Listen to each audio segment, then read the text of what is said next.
The Trump administration's cuts to the U.S. Agency for International Development, or USAID, have reverberated around the world.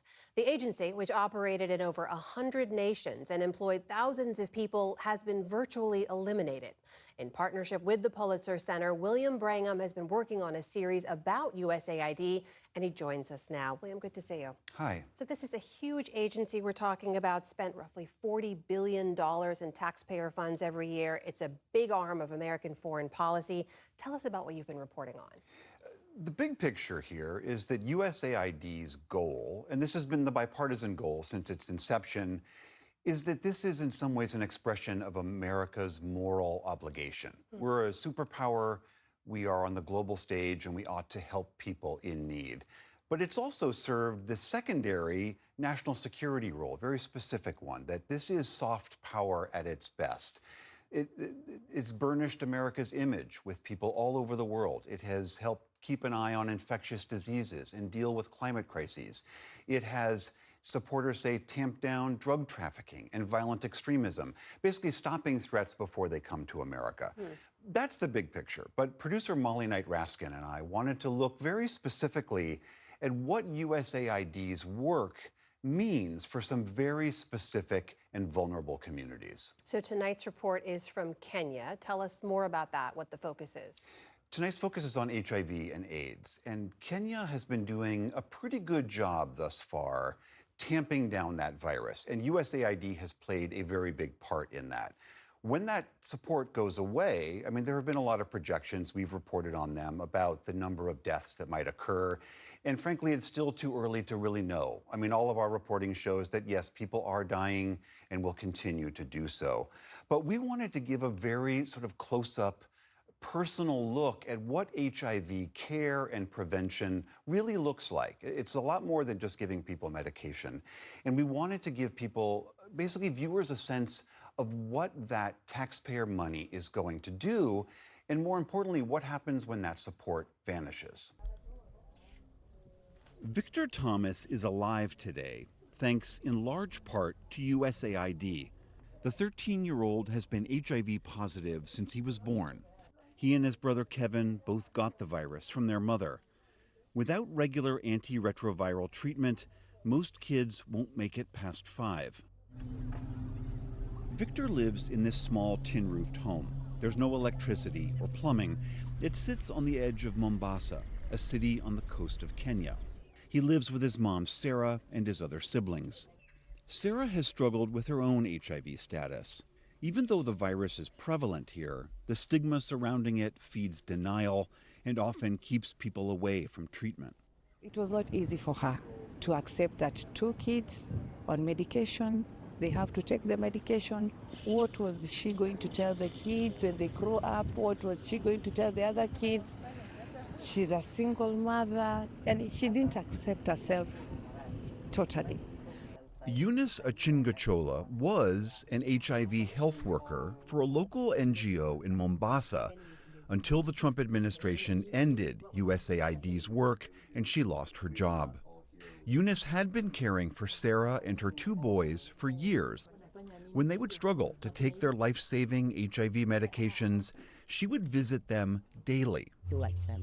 Victor knows what the medication is for, and he understands he's taking it because he's sick. In the past, he had difficulty taking them. We've been supporting these families, and they accept their status. They stop the stigma part of it, the denial part of it, and then they start living positively. So that has been my work. This program, run by an NGO called USAID Tujategemee, is focused on helping thousands of orphans and vulnerable kids in Kenya. It provided not just free HIV testing and medication for the Thomases, but travel costs to the clinic. It offered Sarah job training so she could start a food vending business. That income paid for her children to go to school and helped feed them. But nearly all that work is over. Multiple sources have confirmed to CBS News that all USAID overseas missions will be shut down. The administration would cut 83% of USAID's programs and fold the rest into the State Department. In March, Secretary of State Marco Rubio announced the cancellation of almost all of USAID's work, writing that the money spent, quote, did not serve and in some cases even harmed the core national interests of the United States. The immediate reaction was shock, and we couldn't understand the logic to it. Jeffrey Okoro runs CFK Africa, a large nonprofit in Nairobi that provides HIV care and many other services in Kibera, the poorest, densest neighborhood in Kenya with alarmingly high rates of HIV. It too lost critical support from USAID. The consequences are, felt right now across the country and even across Africa. We know of people who've lost their lives. We know of vital programs providing food assistance and support that have stopped.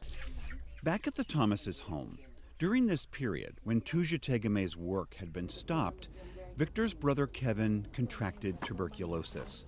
TB is endemic in Kenya, and it's the leading cause of death for people with HIV. Last month, 11-year-old Kevin died at home.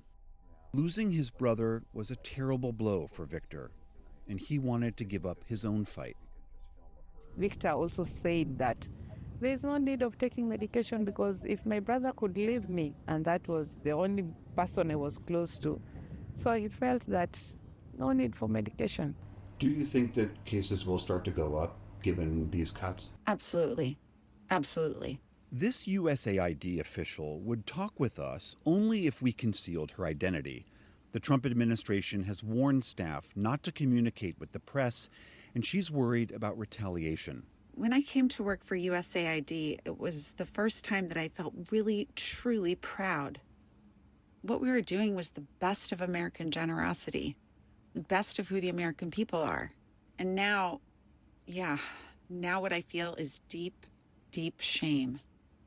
Secretary Rubio issued waivers for USAID to continue so-called life-saving work, which included HIV drug distribution through PEPFAR, which is the U.S. government's decades-old initiative to combat AIDS. But multiple sources told the NewsHour that the waivers and stop work orders have been so confusing and contradictory that many life-saving programs have ground to a halt.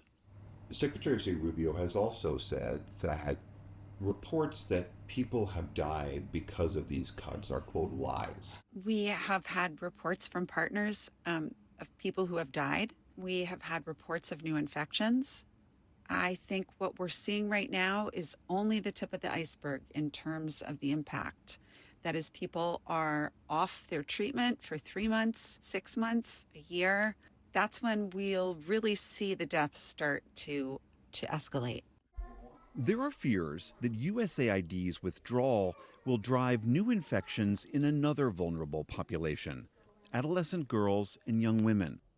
The same Tuja Tegeme NGO ran a highly successful program called DREAMS to address the risk factors that make young women here twice as likely to get HIV as young men. The DREAMS program supported our mental health, trained us in life skills, created awareness about harassment and sexual violence, taught us how to use condoms to prevent HIV and unplanned pregnancies, and taught us that, as women, we have rights. Virtually all of the more than 66,000 girls who went through DREAMS remained HIV-free during their 3-year enrollment. But now the program's been cut, the staff laid off, and the women are living on donations in this cramped and crowded shelter. They told us they're feeling hopeless, and several mentioned that some are already turning to sex work to support themselves. Across Kenya, USAID was operating 149 different programs. Of these, only 30 remain. In Kenya, in particular, there was a plan that the government of Kenya would fully own and manage the HIV response by 2030. It was a really good, solid 5-year plan. Like, okay, we're going to hand this over, by 2030, not Thursday.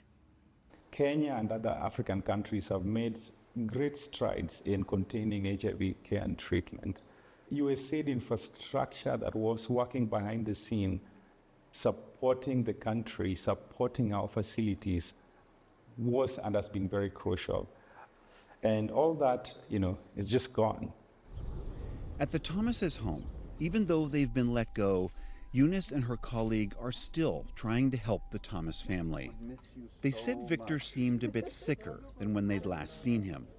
He's now dropped out of school because Sarah's food vending business dried up and she can't pay the fees. While she can still get her antiretrovirals from the clinic, with no transport, it's now over an hour away.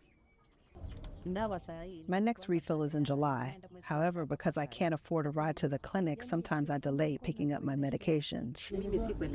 No one explained to me why the U.S. cut support. I just heard that Trump had stopped funding for other countries. I feel like I'm just waiting to die. This is Victor's medication? Sarah and Victor have about a month's worth of pills left. They hope, somehow, they'll continue to find the way and the will to get their medications and to stay alive. For the PBS NewsHour, I'm William Brangham in Mombasa, Kenya.